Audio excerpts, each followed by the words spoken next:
Bienvenidos a Cuerpo 10. Hoy vamos a hablar de un tema candente, que cada vez se está poniendo más de moda en los gimnasios, como sería el uso de esteroides. Existen 4 escalones de progreso, pero la mayoría de la gente del gym empieza por el último escalón, de manera equivocada. El orden de progreso correcto es el que os voy a mostrar en este vídeo. Quédate hasta el final, porque ahí te revelo un hack nuevo, que hará crecer tus músculos un 20% más, y es muy fácil de poner en práctica. Vamos allá con el primero de los escalones de la escalera hacia los esteroides. Este escalón sería usar ciertos compuestos tipo A, que si bien dañan el organismo, porque todos los compuestos lo dañan, pues estos serían considerados los más leves para el organismo, los de menor daño hepático y menor daño cerebral. Bien, entonces, empezamos con estos compuestos llamados tipo A. ¿Cuál tendríamos? El clenbuterol. Bueno, el clenbuterol sabéis que no es un esteroide, sino que es un medicamento usado para el asma, que se observó que acelera tu metabolismo. Entraña muchos riesgos, pero es muy utilizado. Se utiliza para pérdida de peso, definición muscular e incluso tiene un efecto anabólico. Bien, el clenbuterol fue una sustancia con la que hubo mucha polémica hace unos años en España, por un famoso ciclista como fue Alberto Contador, que llegó a ser descalificado de un Tour de Francia. Por este motivo, el clenbuterol es un agonista beta-2 adrenérgico. No es un esteroide, pero promueve la pérdida de grasa rápida, disminuye el apetito y promueve el crecimiento muscular.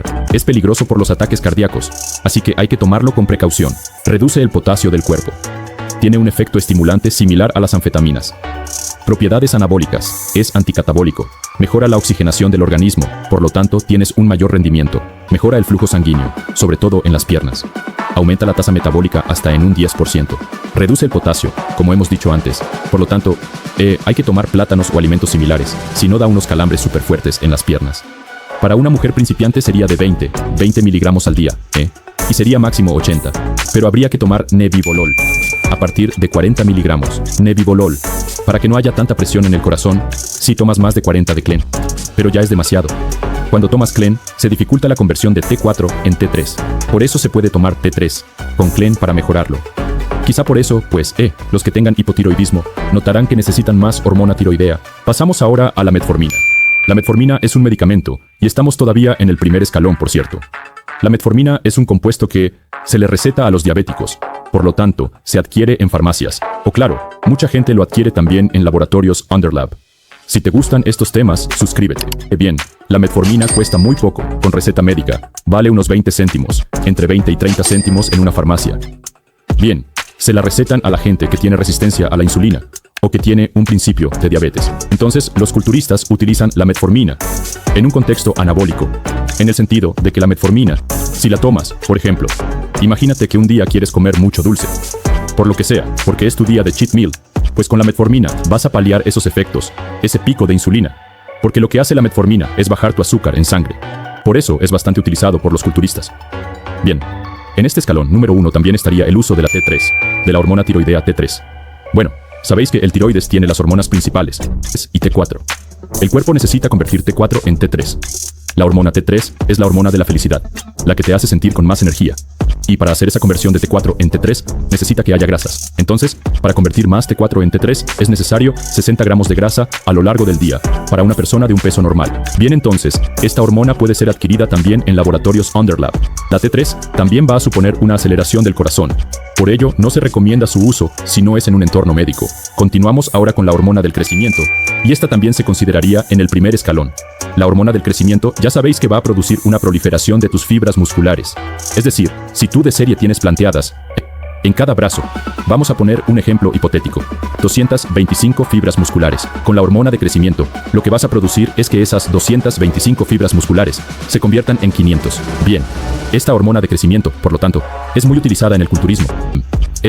No tiene unos efectos perjudiciales como sí tienen los esteroides anabólicos en todo el cuerpo. Bien, por eso es bastante utilizado y, pues, es necesario que sea pinchada. Recordad que esta hormona de crecimiento también se le suministra a los niños que tienen bajo percentil. Bien, dentro de este primer escalón estaría también la creatina, o el monohidrato de creatina, con sello Creapure, que bueno, es algo científicamente comprobado, sus beneficios a nivel de cerebral y físico. Entonces, pues me parece bastante redundante volver a hablar de ello. De hecho, tenemos un video en nuestro canal muy interesante sobre la creatina. Y luego, dentro de este primer escalón, también estaría la yohimbina y la semaglutida. La yohimbina, que ayuda en la pérdida de grasa, y la semaglutida, que como ya sabéis, es el Ozempic, y es un tipo de sustancia que se inyecta, es un análogo de la GLP-1, que te quita el hambre. En algunos sitios, Underlat, venden esta semaglutida a un precio en torno a 100 euros. Y, bueno, pues muchos culturistas refieren que va bien, aunque puede dar algo de dolor estomacal, lo que se llaman los típicos sides de los culturistas. Pasaríamos ya al segundo escalón. Bien, en este segundo escalón tendríamos el uso de testosterona, que realmente es fácilmente tomable, porque hay varias formas de hacerlo. Puedes hacerlo de forma inyectada o puedes usar testogel. Bien, para mujeres, pues se recomienda de 3 a 4 miligramos por semana, Y los hombres tienen una dosis mucho más alta.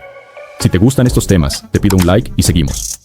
Además, en mujeres, el uso de testosterona es especialmente bueno a partir de los 40, 50 años. Va a haber un aumento muscular, una disminución de la grasa, y también existen medicamentos como la espironolactona, que van a evitar o neutralizar esos efectos virilizantes. Bien, este segundo es un escalón un poquito más fuerte, este uso de testosterona. Pero claro, como es una hormona natural, también vas a tener, aparte de cambios físicos, psicológicos, una mejoría, un bienestar, una felicidad, un creer en ti mismo, un pensar que eres más fuerte. Pues es también bastante importante. Y ahora pasamos al siguiente escalón, que sería el escalón número 3, tenemos el uso de SARMs. Los SARMs, no llegan a ser esteroides, y son unos compuestos que en vez de, como los esteroides que afectan a todo el cuerpo en general, los SARMs afectan básicamente a músculos y a huesos. Por lo tanto, pues los problemas de pérdida de pelo y problemas como virilización en mujeres, etc., pues son menos. De hecho, ya que hablamos de mujeres, decir que los SARMs son los compuestos más utilizados por mujeres y recomendados para estas, en el caso de que se requieran ayudas ergogénicas en el gimnasio para mejorar la forma física. Dentro de los SARMs, pues hay bastantes tipos, pero el que es más usado y más reportado por las mujeres como un buen SARM sería el Ostarine. El Ostarine sería una muy buena opción para la mujer, pero siempre habría que tener en cuenta que se requiere de un sustrato, un apoyo médico, o de, al menos de un entrenador personal. Bien. En el último escalón, al que previsiblemente no debes llegar nunca, es el escalón de los esteroides y sería el escalón número 4. Bien, dentro de este escalón también hay niveles dentro del mismo propio escalón, porque no es lo mismo un esteroide como pueda ser el Wistrol o la trembolona, o esteroides como el Primobolan, el Masteron o la oxandrolona. Bien. Bueno, pues dentro de este escalón tendríamos en primer lugar, como el más flojito de todos, sería la oxandrolona, que es utilizado por bastantes mujeres actualmente en el gimnasio. No se recomienda de esta tomar más de 5 miligramos al día. Y tomando 5 miligramos al día durante 7 días a la semana, ya se han reportado casos de virilización. Es decir, las mujeres que opten por usar oxandrolona deberían tomar menos de 5 miligramos al día. Podríamos decir 2,5 miligramos al día para no notar ningún efecto de virilización. Y luego, dentro de los esteroides, pues, los mejores serían Primobolan y Masteron. Son también los más caros, a nivel económico, pero son los mejores. El Wistrol, sin embargo, no se recomienda en absoluto en mujeres, aunque si alguna lo quisiera utilizar, pues se recomienda menos de 5 miligramos al día, ¿vale? Aunque en algunos sitios de internet se recomienda para mujeres, pero nosotros no lo recomendamos porque es altamente virilizante para mujeres, y por tanto no sería adecuado. Bueno, y lo prometido es deuda. Te prometí que te iba a dar un hack nuevo para que tus músculos crezcan un 20% más. Y te cuento, en recientes estudios se ha visto que tomar todos los días un puñado de frutos rojos ayuda a tu crecimiento muscular por los antioxidantes y polifenoles que aportan, incrementando esas fibras que tanto cuesta construir. Así que ya sabes, compra frutos rojos. Si los frescos son muy caros, los tienes en bolsas, congelados. Añádelos cada día a tu comida y espera a ver cómo crecen tus músculos. Este video es solo información, no una recomendación médica. Desaconsejamos tomar ningún producto nombrado. Más contenido, síguenos, comenta y suscríbete a Cuerpo 10.